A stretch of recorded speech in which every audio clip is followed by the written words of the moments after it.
Hello lads and lasses, it is Jacky Wolf, your fuzzball of a mech pilot who loves things robotic. And today we're going to be talking about, well, a game by the name of Mech Merc Company. A game that has recently been released on Steam. A game that's very unfinished. But hey, what do I know? I figured the first place to start off with this particular video is oddly enough, the Mech Lab-like environment, the garage, the area of customizing the loadout of your mech.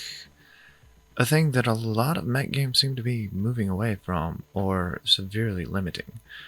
Now, for those of you who were fans, and I repeat, fans, of old school MechWarrior games, you might notice something that this is a lot like MechWarrior 3 through 4. More actiony, less restrictive, while still having some restriction via sliding. This is not the mech lab of MechWarrior 5. And that is one of the benefits of this particular game. One of the benefits of this particular title. However, it still seems a little lackluster, and a lot of the weapons have issues.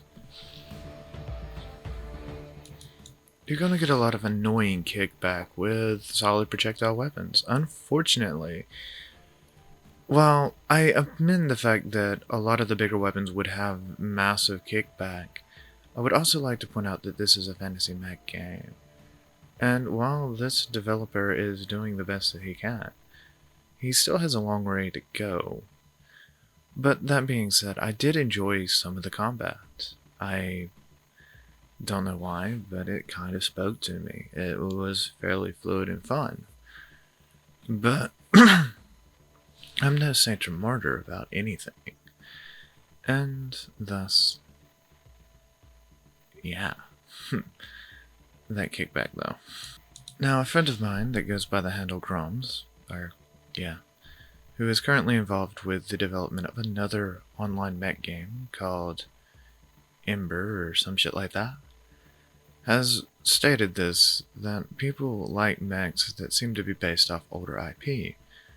Well, in this game, some of the mechs seem to be a little too close to MechWarrior for my liking. No, I'm not saying that's a bad thing. In fact, I absolutely love the way mechs work in Battletech and MechWarrior. The fact that they are just a different tree of tank, more or less, is an intriguing concept to me. That being said, at the same token, there's a lot of issues with that particular line of thought. And there's also a lot of issues with the fact that I believe these mechs need a little bit more refinement, a little bit of improved animation, and a little bit of things to distinguish them from the rest of the chaff.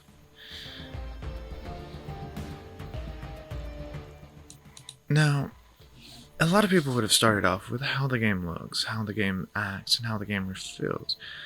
And to that point, I would like to point out that the controls are a lot of what you expect from a mech game.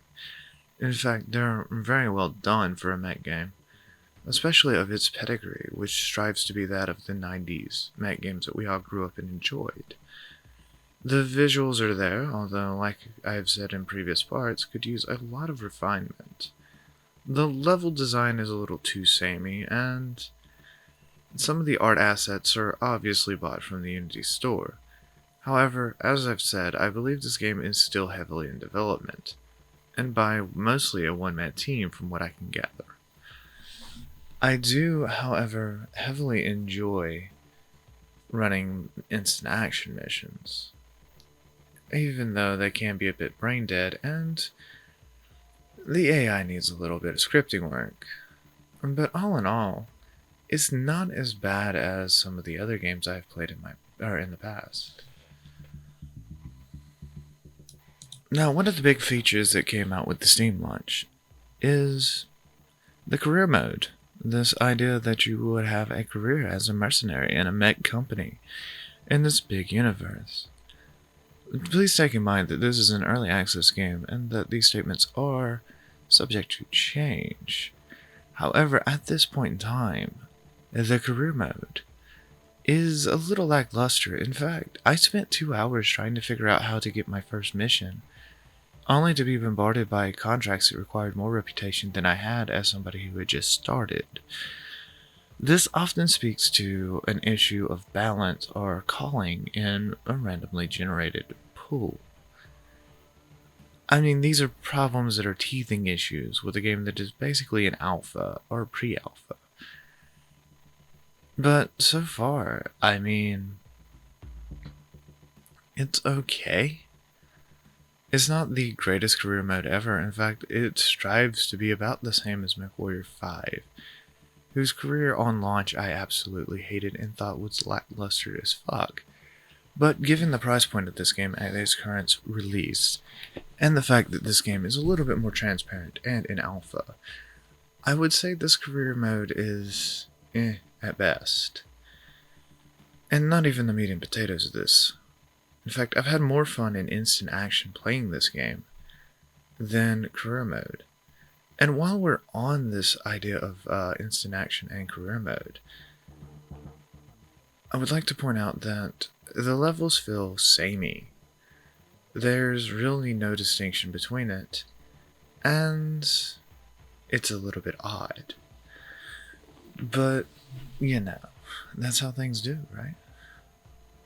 Now, I'm going to have to wrap this up with, if you're really interested in mech games, yeah, you could probably go ahead and buy the title. You might get some enjoyment out of it. At a price point of between $10 and $15 in US, and I don't feel like, doing the conversion of anything else. You might get a couple hours of enjoyment out of it a week, It's one of those games that is good in spurts right now. But I cannot actually guarantee that you will find enjoyment in this game. In fact, a lot of people, I believe, should probably wait off on this title. Unless, like I said, you're a hardcore mech fan, you're not going to get as much enjoyment out of this game as you would other titles in the mech genre on Steam. Though I will applaud the creators and developers of this particular title for the fact that they are helping bring the old school western beat-em-up mech game back from the dead. And we all know how that's going for other titles. But, yeah. Alright everybody, I have been your absolutely favorite fuzzball of the internet, the one and only Jacky Wolf. I would ever so much appreciate it if you would like, subscribe, and comment down below on your thoughts and reactions to this video, as well as anything else that you would like to say. But anyways, until a later date, I've got to go. This has been Jacky Wolf. Bye-bye.